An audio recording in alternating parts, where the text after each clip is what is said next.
Space एक और sector है जो कि बाजार की चाल से विपरीत चलने का दमखम रखता है, वो है सीमेंट सेक्टर।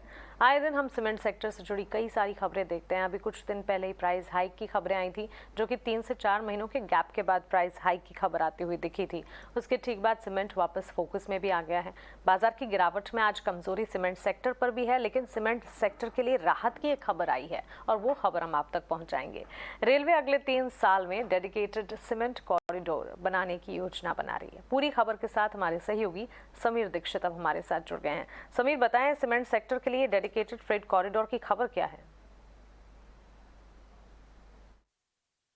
रेलवे और सीमेंट से जुड़ी हुई अहम खबर। रेल मंत्रालय अगले 3 सालों में देश में सीमेंट कॉरिडोर बनाने की तैयारी कर रहा है।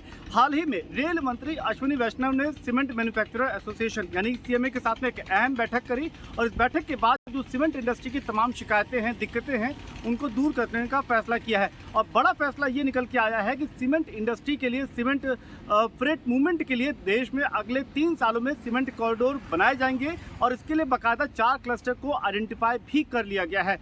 देश में जो 4 क्लस्टर जिस पे रेलवे ने फोकस किया है, यह है eastern cluster, central India, Rajasthan और सदर्न इंडिया यानी कि दक्षिण भारत में। ये वो 4 क्लस्टर है जहां से सीमेंट का मूवमेंट ज़्यादा होता है या फिर उनके लिए जो रॉ मटेरियल है, लाइमस्टोन, फ्लाई ऐश, उसके लिए मूवमेंट बहुत ज़रूरी है और वहां रेलवे ये कॉरिडोर की अहम भूमिका देख रहा है।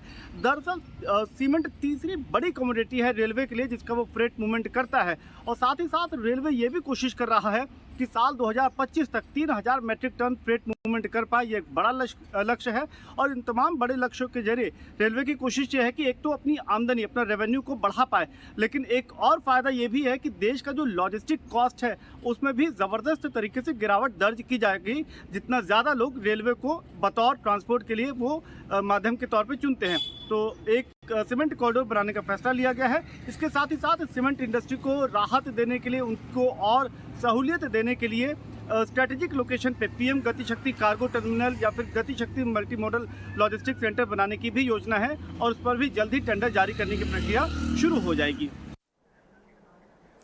बिल्कुल, तो ये है एक अहम खबर समीर अभी आपके सामने रख रहे थे। सीमेंट के लिए एक अलग से रेल कॉरिडोर बनाने की बात की जा रही है और इंडस्ट्री आई के मामले में चौथे नंबर पे है अगर सीमेंट सेक्टर को देखा जाए तो। बहुत बहुत शुक्रिया समीर आपका ये सारी जानकारी देने के लिए। चलिए अब आगे बढ़ेंगे।